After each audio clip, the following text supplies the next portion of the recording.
Ça va là Voilà, pour donc de l'instant? retour. Bah écoute, on est de retour à l'antenne. Ah non, on est de retour à Eh ouais, l'antenne. on est de retour à Ah bah l'antenne. d'accord, salut. Voilà, Non, ça. je me demandais si bah, ça allait, si les gens Bah écoute, captaient. je pense, voilà, bah s'il y a un Alors, problème, ils vont me le d'abord, dire. je voudrais vraiment, ils m'ont fait une tête verte. Non, franchement, t'as vu ça un C'est peu. Hulk. Là, tout le monde se fout de ma gueule. Alex, il a fait le troll. C'est le graphiste, il a fait son troll. Donc, on va passer au chapitre 2. Chapitre 2. Donc, on a parlé de la croyance, des clercs d'autorité, de la crédibilité, et on a vu que finalement, la crédibilité, c'était du pouvoir. Hein, voilà. Alors, on peut croire n'importe quoi à partir du moment où on est soumis. Quand tu es soumis, tu crois tout ce que celui qui te soumet, il va te raconter, et que ça soit n'importe quoi. Comme le disait Marx, c'est l'idéologie de la Voilà. classe dominante La qui preuve s'impose. par le 11 septembre. Voilà. Tu fais plein de preuves par le 11 septembre. Hein. Tu vois, moi, je peux en faire plein. Donc, celle-là, la preuve par le 11 septembre, ceux qui sont soumis à l'Amérique, ils ont cru aux balivernes abracadabrantesques de l'avion sur le Pentagone, alors que tout ça, c'est impossible techniquement.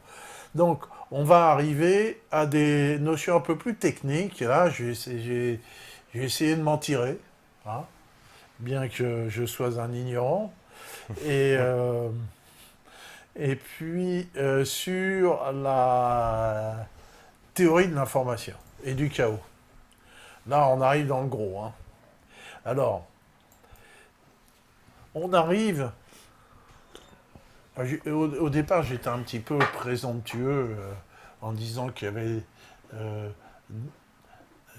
trois façons d'appréhender comment fonctionnent les paradigmes sociaux. Oui. Deux façons historiques. Hein. Donc la façon idéaliste, la façon matérialiste et la mienne. Mais la mienne, elle sort pas comme ça, ex nihilo.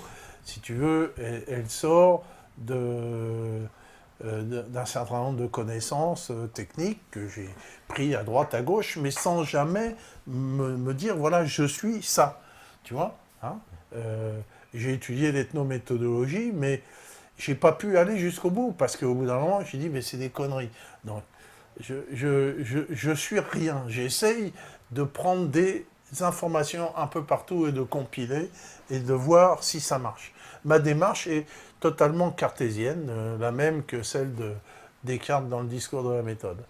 Hein, voilà. Et donc, je prends de ci, de là, et on va commencer à voir un petit peu ce que c'est que l'information et le chaos.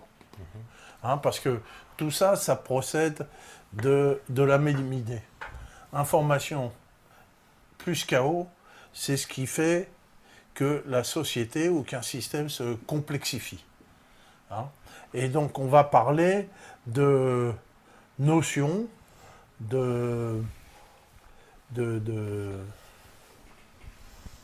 alors, je vois pourquoi j'ai d'enthalpie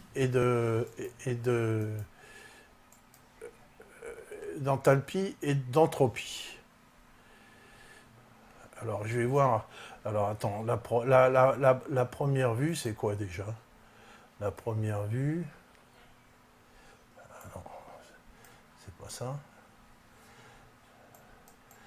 Je suis plus en ordre, là. Ouais. Je suis plus en On ordre. se perd dans les calques. Tu me passes la vue 2-1, s'il te plaît. Hein, la vue Et là, bah, elle est à 1. 2-1, voilà. Bon, la vue 2-1, elle est là parce que, bon, c'est intéressant. On en revient sur... Là, c'est des schémas. Alors, sur l'information. Alors, au milieu, hein, dans mon schéma, j'ai un émetteur d'une information X. Oui. Hein. Ben Laden a réalisé les attentats du 11 septembre. La télé. Et donc, j'ai divisé ça en 4 groupes. Il y a le récepteur A, il juge l'information non crédible. Mais il s'en fout, il fait rien. Donc, j'ai mis rouge parce que l'information n'est pas passée. Elle n'est pas passée du tout, donc Pour lui, il n'y a pas d'information. Hein. Et j'ai mis donc le récepteur C qui juge que l'émetteur n'est pas crédible non plus. Par contre, par exemple, moi, je suis B, je suis le récepteur B, je juge que l'information n'est pas crédible, et par contre, je vais faire une action différente. C'est-à-dire, je vais protester, je vais essayer de montrer la vérité, je vais agir différemment par rapport à ce qu'on a essayé de me faire croire. Il y a le récepteur C. Alors là, dans le récepteur C, il y a une véritable information qui passe.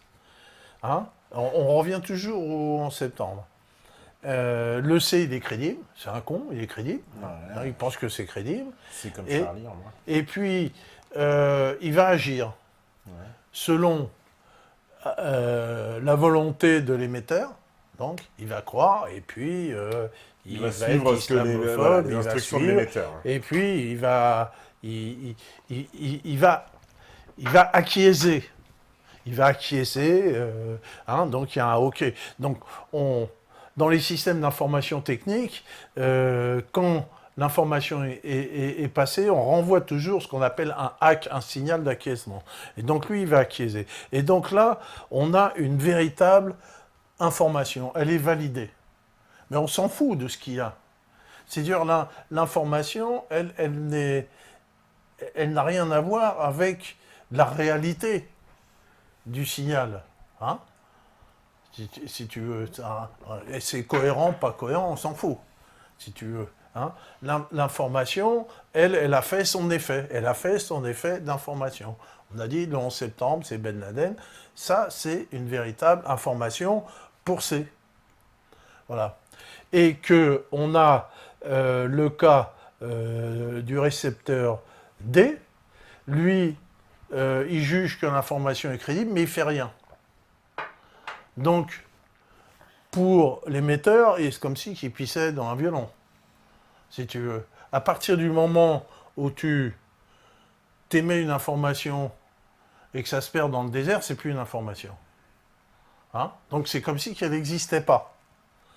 Tu vois, c'est comme si qu'elle n'existait pas. Pour D, l'information n'existe pas, même s'il juge que c'est crédible. Donc là, il y a une grande notion de la théorie de l'information qu'on va voir plus tard, c'est que l'information véritable, elle est créée non pas par l'émetteur, mais par le récepteur, qui va agir du fait de cette information. Hein? Voilà. Hein? On verra que ça, c'est la base de la théorie de l'information.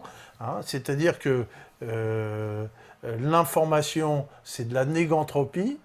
C'est de la négantropie parce qu'il y a action. Et donc, il y a échange. Donc, on peut ramener l'information à un chaos, comme dans un chaos, à des molécules qui vont se frapper les unes sur les autres au hasard, hein, qui vont dissiper de l'énergie par le choc. Et donc, dans le chaos humain, cet échange d'énergie, elle est ramenée à l'action qui va être engendrée, l'action qui va être engendrée du fait de l'information. Donc, s'il n'y a pas action du récepteur, il n'y a pas information. Donc, premier théorème de base. Okay. Hein? L'information, pour exister, pour être validée, pour être objectivée en tant qu'information, doit être suivie d'une action. Finalement, les plus intéressants, c'est le C et le B, quoi. Hein? C'est le C et le B dans ce schéma voilà, les plus intéressants, on va dire. Voilà. Ça c'est la base, la base de l'information. Alors, moi, je ne suis plus en ordre. Donc, on va revenir aux notions d'entropie et d'enthalpie. Encore une chose, quand on fait un exposé aujourd'hui... Il faut définir un peu l'entropie, enthalpie... Oui, je vais le définir, je vais bien expliquer ça. Quand on fait un exposé aujourd'hui, on ne peut jamais faire un exposé linéaire. La linéarité, ne va pas avec la complexité. Hein, tu ne peux pas chapitre 1, chapitre 2. C'est-à-dire que dans un exposé technique et scientifique, les entrées sont multiples. Donc, un exposé ne peut se faire qu'en hypertexte. C'est pour ça que moi, dans mes articles, je mets toujours des liens. Donc, quand on m'a voulu me faire préparer un DESS d'ethnométéorologie, j'ai voulu me préparer en hypertexte. Les autres, ils n'ont pas voulu, j'ai dit qu'ils aillent se faire foutre. Parce que moi, je ne pouvais pas exposer mon affaire d'une façon linéaire. Donc, c'est pas possible. Donc, quand on le présente d'une façon linéaire, ça peut paraître souvent un petit peu chaotique et incohérent. Mais on va essayer de s'y retrouver. Donc, j'ai déjà montré la base de ce que c'est qu'une information. Maintenant, on va aller un peu plus dans la technique. Donc, là, on a Clausius, l'inventeur de l'entropie. Alors, qu'est-ce que l'entropie ? Qu'est-ce que l'entropie ? L'entropie, c'est un état de dégénérescence perpétuelle cause de la flèche du temps. C'est-à-dire, il y a le temps. Hein. L'entropie, je te prends une tasse, tu la casses. Tu la casses, elle est cassée. C'est terminé. Hein. L'entropie, c'est le temps. C'est le temps qui va tout dégrader. C'est le temps qui va faire briser un barrage. Le barrage qui te donne un potentiel d'énergie. Et quand il n'y a plus de barrage, tu n'as plus ce potentiel d'énergie. Hein. L'entropie, c'est ce qui fait que tu tombes de malade et que tu vas mourir, si personne ne vient à ton secours. Tu vois ? L'entropie, c'est le temps. Hein, on comprend bien ça, que l'entropie, c'est la dégradation continue. Donc, l'entropie, pour le vivant, pour tout système, c'est une tendance. Il faut voir donc, les choses en tendance. Hein. Donc, et donc lui, il a montré Clausius, qui s'intéressait aux machines à vapeur, si tu veux. Hein, il a montré donc que un gaz ou un liquide, c'est-à-dire j'ai ma tasse de thé, elle est en train de refroidir. Elle était chaude, elle refroidit avec le temps. Ça, c'est de l'entropie. Elle est en train de perdre de l'énergie. Hein, c'est-à-dire que là, dans ma tasse de thé, j'ai des molécules de flotte qui sont rapides, qui s'entrechoquent en mouvement brownien, tu vois. Mais à force de s'entrechoquer, elles perdent de l'énergie, et puis ça va devenir froid. Mais ça va devenir à une température égale à la température ambiante. Tu vois ? Donc, mon entropie va faire en sorte que j'aurai plus de différence, quoi, entre le chaud et le froid. Et si je laisse n'importe quel objet, un liquide, un gaz, dans un lieu où il n'y a aucune molécule, où il n'y a pas d'énergie autour, on va arriver au 0 degré Kelvin. Si tu veux, les molécules, petit à petit, vont ralentir, et puis on va arriver au zéro absolu. Mais il y a toujours de l'énergie qui nous entoure, et il y a toujours un établissement d'égalité anthropique entre le milieu et l'élément. Tu vois, hein, l'entropie, tu as un tas de sable qui va devenir plat. C'est poussière, tu retourneras poussière. Ouais. Voilà, hein, selon la Genèse. Tu vois, donc la Genèse a bien expliqué ce que c'est que l'entropie. Donc on voit bien, on a compris ce que c'est que l'entropie. Hein. C'est une tendance de dégénérescence et qui indique la flèche du temps. C'est ça qui est important. Ça indique la direction du temps. Hein. Le temps amène de l'entropie, et on va voir aussi que le temps amène de la négantropie ou enthalpie. Mais ça, c'est plus compliqué. Bon, s'il y a un truc qui n'est pas compris, tu me le dis. Enthalpie, c'est le contraire de l'entropie. Voilà. L'enthalpie, c'est le contraire. Toi, tu es de l'enthalpie. T'es pas poussière. Non. T'es pas poussière. T'as failli. Ouais, bah justement, alors. Ouais, moi aussi, mais non. Donc toi, tu es de l'enthalpie. Bon, on va voir comment que ça marche. Donc, là, on a Henri Poincaré. Henri Poincaré, c'est Tu la connais, vue hein? 2-3. Bah oui, il est très très connu. Ah, il est très connu, Henri Alors, Poincaré. il paraît C'est que. c'est notre Einstein à nous. Voilà, Hein. Einstein lui aurait volé ses travaux. Oui. Ah oui, ben ça, c'est évident. Hein. Alors, Henri Poincaré, c'est le plus grand savant français et de très loin. Hein.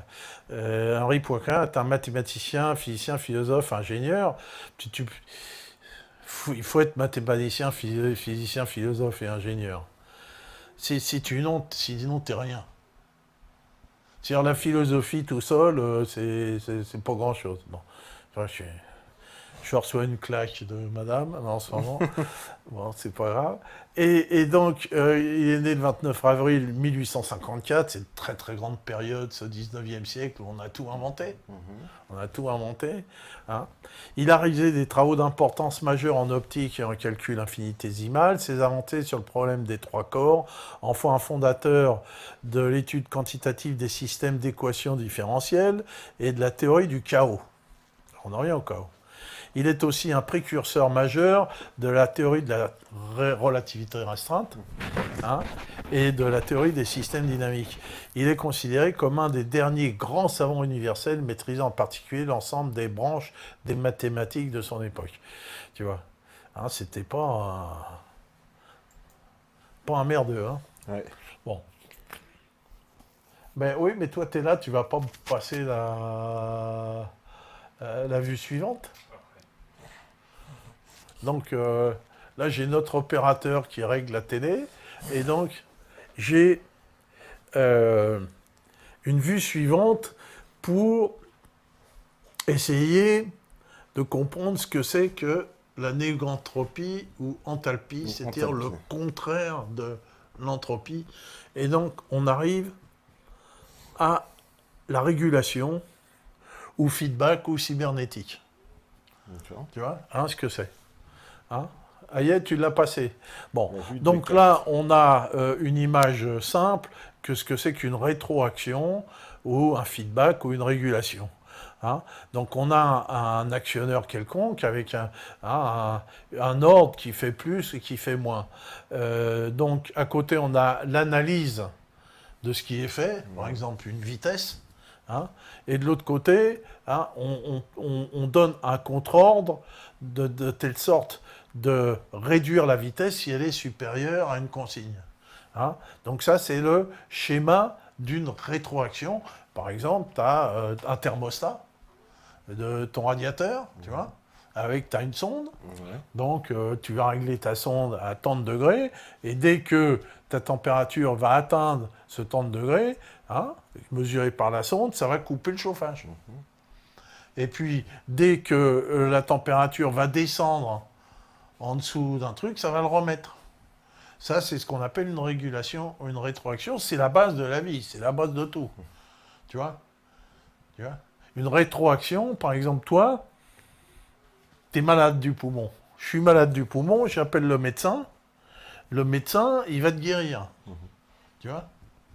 Et donc, on voit très bien que dans cette rétroaction, il y a de l'information qui passe. S'il n'y a pas d'information, il n'y a pas de rétroaction. Ouais. Donc tout ça, c'est lié. Hein ? Allô, le docteur, je suis malade, venez me soigner. Et il y a de l'information et de l'action. De l'action, ce qu'on appelle de la méthode. La méthode du to-bit pour te soigner. Ce qui fait que toi, élément loin de l'équilibre, fragile, hein, enthalpique, parce que t'es à des années-lumière de l'entre... T'es pas un tas de sable.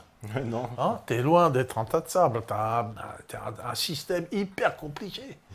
Hyper compliqué et extrêmement fragile. Extrêmement fragile. Parce que plus le système est compliqué, plus il est fragile. Et donc voilà, t'es encore vivant parce que tu as bénéficié d'une régulation ou d'un feedback ou d'une action cybernétique avec un certain nombre d'informations et de méthodes. On arrive à comprendre ? Oui, je comprends. Bon. Tu passes la la vue suivante. Alors, je vais montrer un Descente. système de régulation simple, hein, qui est le premier système de régulation pour les machines à vapeur, parce que l'étude des machines à vapeur a beaucoup apporté à la technologie, justement, par la thermodynamique est venue des machines à vapeur. Donc là, tu as un régulateur à boules. Hein. On voit bien que euh, par la machine à vapeur, le système il tourne, il va tourner, que les boules, par la force centrifuge, vont s'écarter, hein, et donc vont être en équilibre par la masse des boules et la force centrifuge. Donc elles vont avoir un certain niveau. Donc en haut, ça amène une fourchette qui va actionner une valve et qui va actionner l'ouverture ou la fermeture de la vapeur. C'est-à-dire qu'avec un tel système, quelle que soit la vapeur qui est produite par la chaudière, la vapeur qui sort pour aller dans les pistons sera toujours à la même pression. Tu vois, hein? Donc on voit s'il y a moins de vapeur, bah, ça va un peu moins tourner, les boules vont tomber, ça va ouvrir le clapet, hein, et s'il y a trop de vapeur, donc, ça va fermer le clapet. Donc ça, c'est un système de feedback régulateur intéressant parce que c'est un des premiers systèmes régulateurs mécaniques qui était mis au point. Et ça, c'est la vie même, hein, la régulation. Hein, on comprend. Donc, là, on va en venir à plus compliqué, c'est-à-dire à Ilya Prigogine.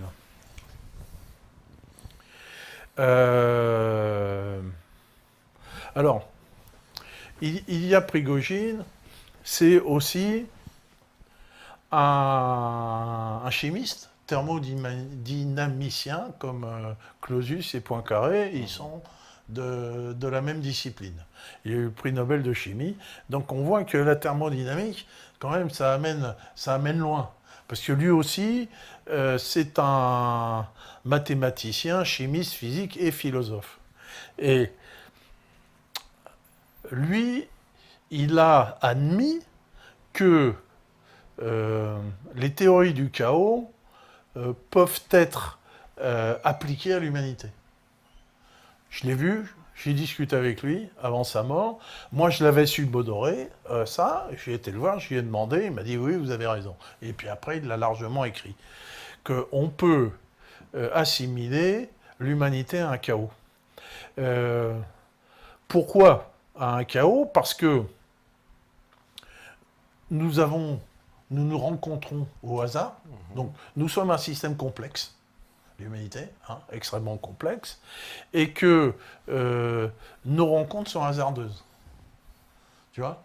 Elles sont hasardeuses. Je ne sais pas comment tu as connu ta femme, mais voilà, c'est un hasard, la mienne aussi. Bon, c'est dans un milieu, mais quand tu vas regarder les gens que tu connais, tu vois que tu aurais pu très bien ne pas les connaître s'il y avait eu le moindre autre événement et tu ne les aurais pas connus. Donc, que les rencontres sont hasardeuses et qu'on a vu aussi, par exemple au Moyen-Âge, on a parlé des villes, si tu veux, hein, les villes, quand on concentre, on augmente les probabilités de rencontre et on augmente l'énergie qui va s'échanger. Et tu comprends bien que avec le réseau, on va démultiplier d'une façon considérable les probabilités de rencontre. Ouais, bah ça, oui, complètement. Voilà, donc moi j'ai mes 5000 amis sur Facebook que je n'aurais jamais rencontrés sans ça. Bon.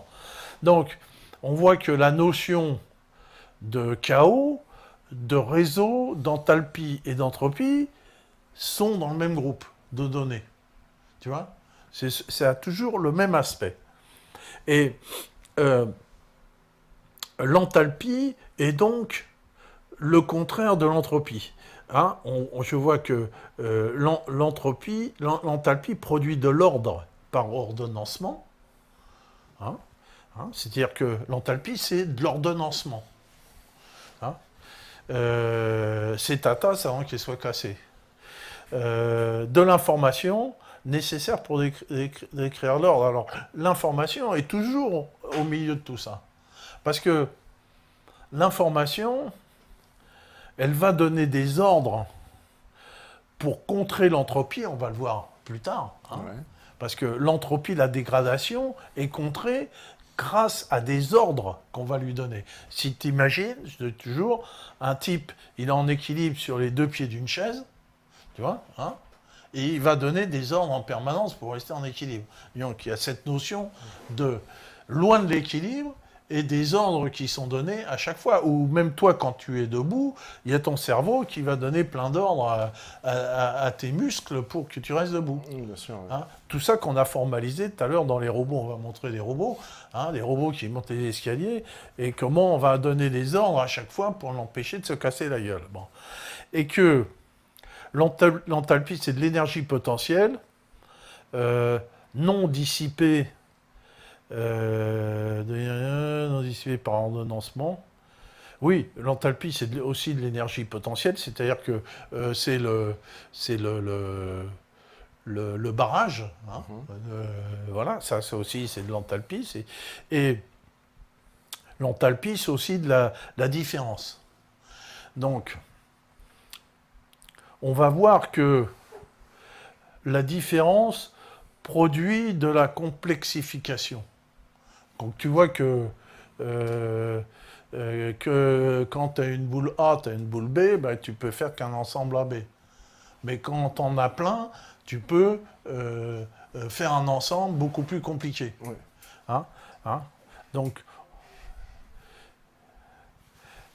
qu'est-ce qu'il a avec la caméra? On continue. Hein. Donc on comprend bien au travers de tout ça que l'enthalpie va s'opposer à la dégradation, s'oppose à la dégradation, et l'enthalpie, en gros, c'est de l'ordonnancement. Hein, si on va résumer tout ça. Alors, que l'entropie, le contraire, produit du désordre, hein, c'est-à-dire du non-ordre par désagrégation. Ouais. Tu vois, c'est de la désagrégation, de la non-information. Hein, parce que dans l'entropie, il n'y a pas d'information qui circule, ou enfin, il n'y a pas d'information valide, ou il n'y a pas d'information qui crée une action. Donc j'appelle ça de la non-information. Hein, il y a de l'information qui prêche dans le désert, mais ce n'est pas de l'information. Hein. Et il y a de l'énergie dissipée, comme ma tasse de thé qui refroidit, et de la conformité. La conformité, c'est de l'entropie. Hein. Donc on verra que dans la théorie de l'information, que la véritable information, c'est improbable. C'est de l'anticonformité. Hein. Dans un nuage, dans un bruit, la véritable information, elle est parfaitement improbable. Bon. Ça va ? Ça va. Ça va. Donc je suppose que si toi tu comprends, les autres ils comprennent. Bah, j'espère, ouais. Attends, je vais faire Qu'est-ce qu'ils disent ? Bah, je vais faire un petit tour. C'est du lourd ce soir. Bon, bah. Bah oui, j'avais dit que c'était du lourd. Mais des notions, hein. Voilà. Bon, alors là, on va arriver à du plus lourd encore. Hein. Bon, un système en évolution. Là, tu m'as passé mon truc avec les 2 courbes. Hein. Donc ça, c'est moi qui ai essayé de comprendre ça et de le remettre moi-même. Donc, on a en vert, on a la flèche du temps. Ouais. Tu me l'as mis, là que tu bricoles ta caméra, mais... tu m'as mis mon... Ça arrive. Mon image. Hein? Elle y est pas? Ah non, parce que là, là, je parle dans le désert, là. Sinon... Il y en a qui comprennent pas tout, mais bon. Bon. Hein, il faut que j'ai mon image système en évolution positive. Il me la faut, sinon je cause pas. Allez, tu me la mets? Ça y est. Ça y est. Bon. Donc, vous avez ici donc un schéma qui est un système en évolution positive. Donc, vous avez la flèche du temps. La flèche du temps qui est le temps qui s'écoule. Voilà. Et vous avez une courbe qui monte et la courbe de vie. Alors, j'ai fait une droite, mais elle peut être n'importe comment. Et une courbe descendante qui est la courbe de mort. dans un système normal non régulé, hein, si c'est pas régulé, la flèche du temps amène à la mort, Ouais, forcément. Hein. Mais j'ai une régulation. Et là, on voit qu'à partir de mon T0, si tu veux, j'ai des résultantes qui sont positives, qui sont vers le haut. Pourquoi? Parce que j'ai une rétroaction. Hein, si tu veux, tu as la flèche rouge qui redescend. C'est-à-dire, j'ai une régulation, information qui va contrer l'entreprise. Je reprends l'exemple, tu es malade, j'appelle le docteur, il vient, il fait une méthode, il me soigne. Tu vois? Et tu es vivant. Tu vois? Hein, ça, c'est cette rétroaction. Donc, il y a une régulation qui se crée. Donc, c'est de l'information, régulation, qui va contrer l'effet anthropique. Comme sur les deux chaises, hein, tu vas tomber, tu fais autre chose. Tu vas tomber, tu fais autre chose. Tu vois? Hein, ou même quand tu es debout, c'est les mêmes exemples que j'ai donnés tout à l'heure. Cette rétroaction, ce système régulatoire. C'est pour ça que j'ai montré ce système régulatoire des machines à vapeur, de feedback et de cybernétique, parce que c'est toujours comme ça que ça marche. Hein, donc, on voit que de régulation en régulation, on voit qu'en haut, on est hors de l'équilibre, et en bas, on est à l'équilibre. Hein, tu prends un exemple, tu prends un pendule. Quand tu l'équilibres, c'est que tu vas le prendre, tu vas le lâcher, il va revenir. Hein, mais que tu auras du mal si tu le mets à l'envers. Tu vois, si tu le mets à l'envers, c'est tu iras avec un balai, il faudra que tu changes complètement pour qu'il tienne. Tu vois, mais si tu le prends comme ça, il est en équilibre. Donc, on voit bien que quand on est hors de l'équilibre, hein, cet hors de l'équilibre présuppose qu'il y ait une régulation perpétuelle pour maintenir le système hors de l'équilibre. Tu vois? Et qu'il y ait toujours cette information à chaque fois qui va redescendre et qui va corriger le système. Hein. Donc, on voit très bien que la flèche du temps a une tendance mortelle et une tendance vitale. Mais là, la tendance vitale, elle est plus affirmée que la tendance mortelle. Oui. C'est fait exprès. Ben oui, parce que on verra que la complexification amène la complexification. Hein, parce que la diversité, si tu veux, hein, tu as un système d'un côté que tu as mis, il y a A et B, de l'autre côté, il y a C et D, mais tu vas pouvoir faire rencontrer AB, le groupe AB, le groupe CD pour faire ABCD, si tu veux. Hein. C'est compliqué. Non, mais c'est comme ça que la vie procède, Ouais. si tu veux. Hein. Parce que là, par exemple, bon, pour comprendre, ça pourrait être assimilé, par exemple, à une nation. Oui. On va dire que, au départ, ils sont pas beaucoup. Ensuite, ils progressent. Il y en a qui meurent, mais il y en a qui naissent, donc etc. Donc, c'est Voilà. un système qui s'autorégule, quoi. C'est un système qui s'autorégule parce qu'il est obligé de progresser, sinon il meurt. Ouais. Hein, un système vital, c'est comme si que dans du vélo, si tu pédales pas, puis tu te casses la gueule. Ben voilà, c'est comme ça. Parce qu'il y en a plein, alors là, qui ont été largués. Hein. Bon. Ah, ils sont largués. Bah, Allez, pauvres. ça, Bon, allez, on va aller vite. on me dit une claque. Je vais faire pareil, une douche, une claque sur le cul et au lit. Bon, J'ai le cerveau qui fissure. C'est cabalistique. bon, allez, file-moi le truc suivant. Alors, tout système loin de l'équilibre sont soumis à la flèche du temps. Hein, tu me le mets parce que sinon, il faut que les gens ils aient ça sous les yeux. Il y a 2,9. Tout système est soumis à la flèche du temps dans la définition. Hein, la flèche du temps, c'est que l'état E1 d'un ensemble quelconque, à t plus 1, tu vois, est différent de l'état E0. Tu vois, hein, c'est ça le temps. Le temps, c'est ça. Ouais. Hein, voilà. C'est le temps, c'est que l'ensemble. Moi, j'ai vu une conférence, E1 le temps et- n'existe pas. Hein, comment? J'ai vu une conférence, c'était le temps n'existe pas. Non, le temps n'existe pas. Le temps, il existe de par notre appréciation. Ah, tu Ouais, vois. voilà, mais à quel temps on est, puisque... Non, mais c'est ça, le temps, c'est je prends la tasse, je la casse, et puis elle reviendra plus, quoi. Si tu veux. Le temps, c'est la flèche du temps. Si le temps n'existait pas, la flèche du temps, elle existe. Hein. C'est-à-dire que si tu prends un état chaotique quelconque à T0, tu vois, toutes les molécules, elles ont une trajectoire. Hein.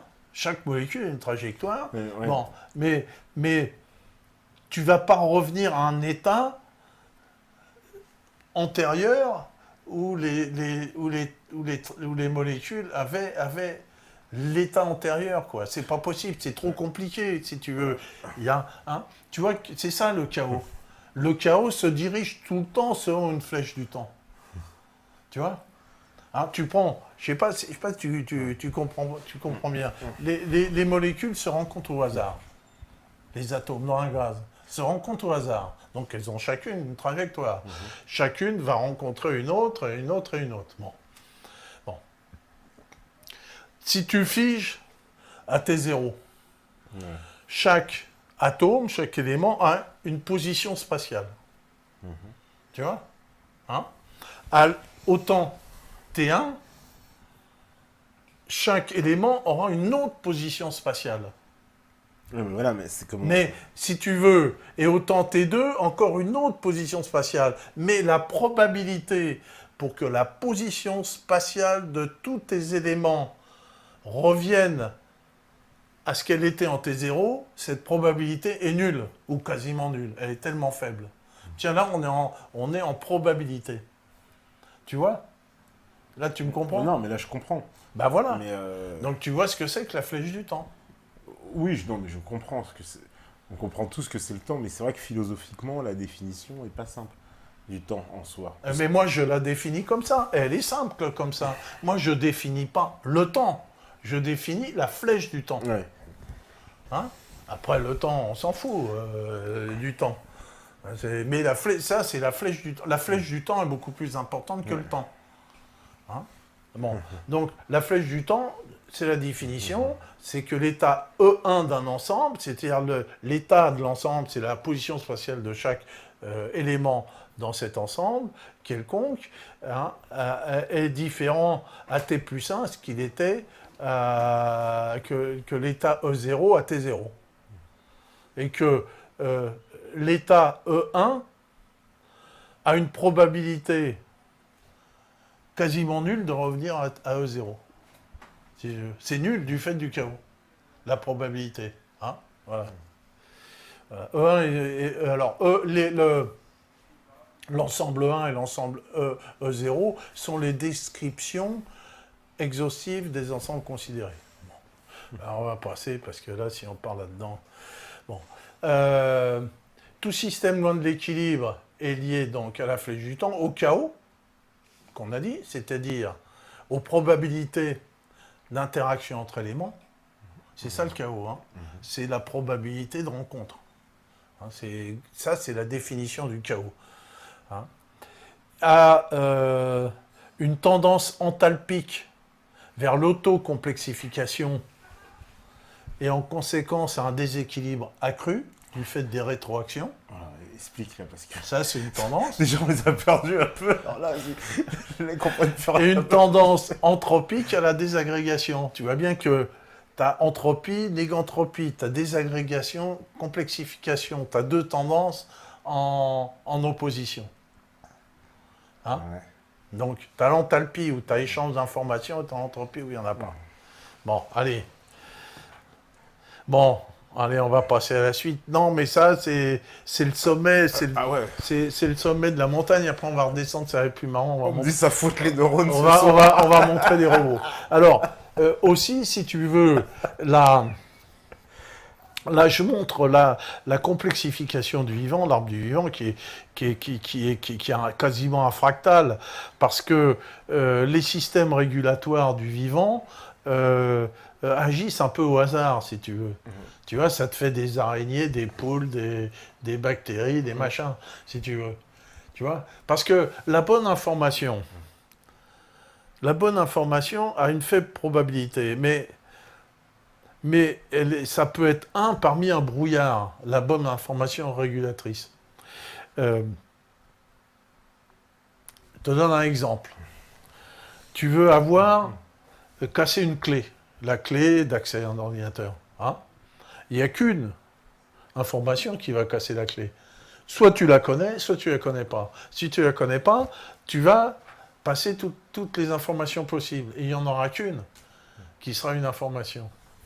Ouais. Tu vois, hein, le fait de l'improbabilité de la bonne information et de la multiplicité des systèmes régulatoires différents qui ont amené à un polymorphisme du vivant quasiment un fractal, c'est-à-dire quasiment infini. Tu vois, hein? Le vivant avec le temps, avec les systèmes régulatoires, pof, il a fait une araignée, pof, il a fait une bactérie, pof, il a fait un poisson, tu vois, hein? Et que chacun... En fait, le système régulatoire, il fonctionne s'il est toléré. Tu vois, hein? Parce qu'il y a un côté hasardeux, si tu veux, dans la nature. Bah, Le justement, système, alors voilà. ça, ouais, Alors, mais s'il est toléré, il peut y va avoir du perdurer. hasard dans la S'il nature. n'est pas toléré, hein? il peut y avoir du hasard, ça paraît quand même compliqué. Oui, il y a du hasard. Bah, c'est le hasard du chaos. Est-ce que c'est justement du hasard ou est-ce que c'est un chaos ordonné? Comment? Est-ce que c'est pas un chaos ordonné plutôt? Alors, un chaos, c'est un chaos. Un chaos, c'est-à-dire que c'est la probabilité que tout le monde a rencontré tout le monde. Alors, si tu dis qu'il y a le bon Dieu, évidemment, tu mets le bon Dieu, mais là, moi, je suis le bon non, Dieu, mais c'est pas de même la si science, donc, je pense je ne sais pas. sans parler de bon Dieu, on parle par exemple du Big Bang. C'est un chaos ordonné. Ah oui, le Big Bang, c'est de l'entropie.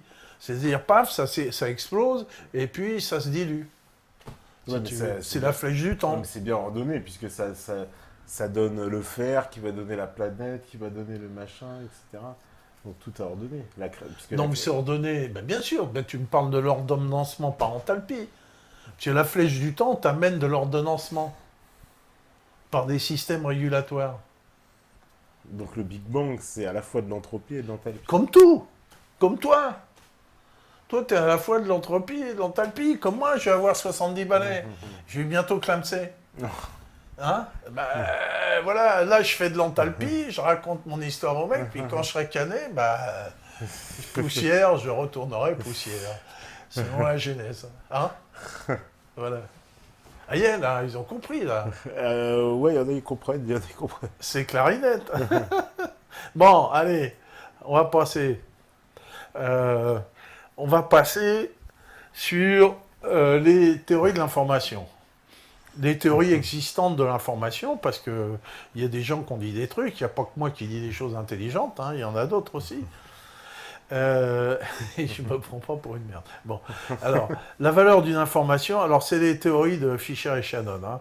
La valeur d'une information étant dans son improbabilité, une information est improbable, il est effectivement strictement équivalent de parler d'entropie ou de quantité d'information.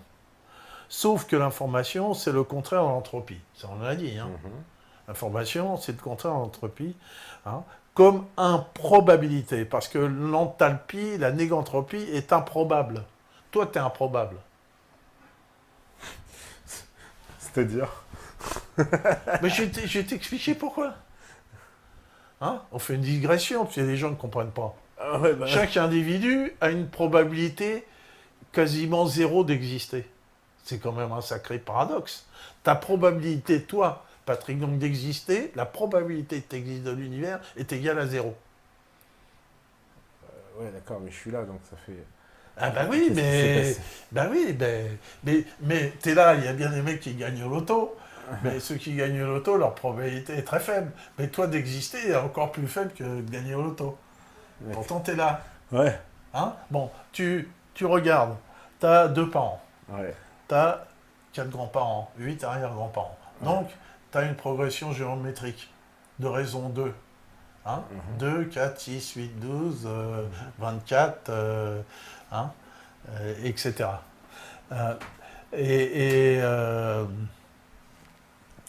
Et donc, Et donc, tu t'aperçois que en l'an 1000 c'est historique, Ouais. hein, tu as plus d'ascendants, tu fais ta progression géométrique toutes les générations, tous les 30 ans. Tu multiplies par 2. Donc, tu t'aperçois que tu as plus d'ascendants qu'il y avait de population sur Terre à l'an 1000. Bon. Hein, c'est-à-dire que tu dois avoir à peu près 1 milliard d'ascendants à l'an 1000. Oh, ça fait Tu beaucoup, vois, ouais.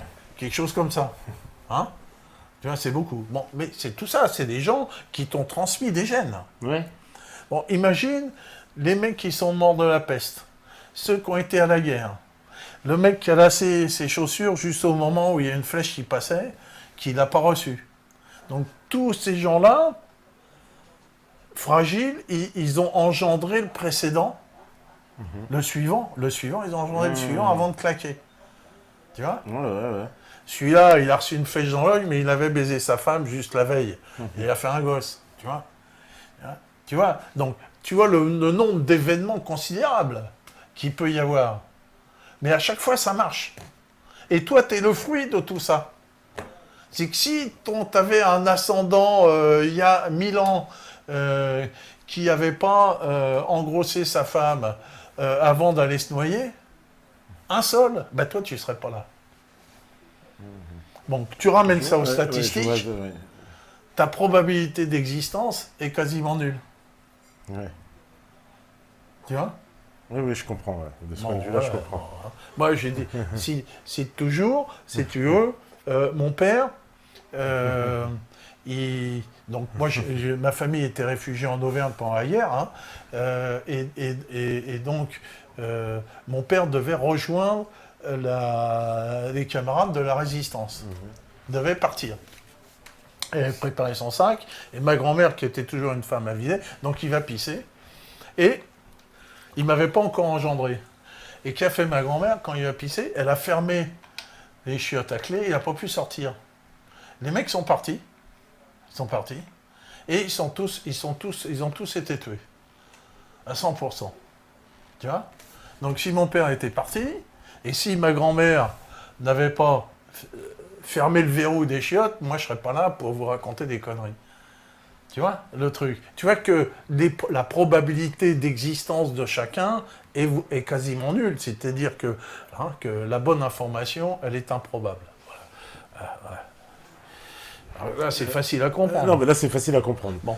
Il est important de souligner que l'information n'a pas d'effet elle-même et qu'elle doit se transformer en travail pour lutter contre l'entropie. Là, on l'a dit tout de suite. C'est qu'une information qui n'est pas suivie d'effet, c'est comme flûter ou pisser dans un violon. C'est pareil. Hein? Tu causes toujours, tu m'intéresses, j'en ai rien à foutre. Non, mais je comprends bien, oui. Bon, bah alors voilà. Tu vois que c'est facile quand on parle. Mais là, on a compris. Si l'information est bien le contraire de l'entropie, elle est donc inséparable de finalités anti-anthropiques, c'est-à-dire de nos finalités humaines les plus concrètes. Hein? Ma grand-mère qui va enfermer mon père dans les chiottes. Qui fait que moi, en tant que système loin de l'équilibre, bah, j'existe. Alors, on va faire la deuxième pause, Alain, parce qu'on est arrivé à la... Alors là, je termine avec ça. Alors, termine, ouais. Donc, avec Prigogine, hein, donc avec des systèmes loin de l'équilibre, stable et instable, donc il est impossible de prolonger ce que l'on a appris de l'équilibre. Hein, tu mets le truc, là, la dernière, ce que l'on a appris d'équilibre, on découvre ainsi de nouvelles situations, parfois plus organisées qu'à l'équilibre. Alors, il est impossible de prolonger ce que l'on a appris de l'équilibre. On découvre ainsi de nouvelles situations, parfois plus organisées qu'à l'équilibre. C'est-à-dire que c'est simple, tu as ton pendule en bas qui est à l'équilibre, et puis tu as un système organisé plus complexe, tu as ton balai et tu es toujours en train de... Tu vois, hein, voilà. Donc quand tu es loin de l'équilibre, tu es plus organisé. Hein, cela se produit des points particuliers qui correspondent à des changements de phase de non-équilibre, ce que j'appelle des points de bifurcation. Donc on verra ce que c'est qu'une bifurcation, c'est quand un système stable devient intenable, il est intenable, et qu'il est obligé de bifurquer pour perdurer. Tu vois, hein? Donc, comme la société d'oligarchique que l'on a, qui est intenable et qui devient intenable pour tout le monde. Donc, ce système-là, cet ensemble-là, ce chaos-là est intenable. Il est arrivé à un point où il va être obligé de bifurquer, sinon l'humanité pourrait disparaître. Tu vois, Mais hein? bifurque dans le bon sens, j'espère. Oui, ben ça on va voir. Donc il va bifurquer dans la société de réseau. Allez hop. Allez, on y va, parce qu'en plus, tu nous as sorti un schéma en langue de l'Empire, la thermodynamic branch. Attends, Là, c'est là. Je leur ai pris la tête, ils sont morts, et on n'a plus que 5 personnes, non, qui nous regardent. ah oui, attends, en plus, non, ils disent des trucs, ça troll beaucoup. J'ai envie de bifurquer aussi. Non, mais j'ai C'est raconté... officiel de pas reprendre la fumette. Hein? Qu'est-ce qu'ils disent? Ils disent des trolls, pas possible. Ils arrêtent pas de troller. Ils sont déchaînés ce soir, donc on va faire une petite pause, ça tombe bien, et puis on revient juste après.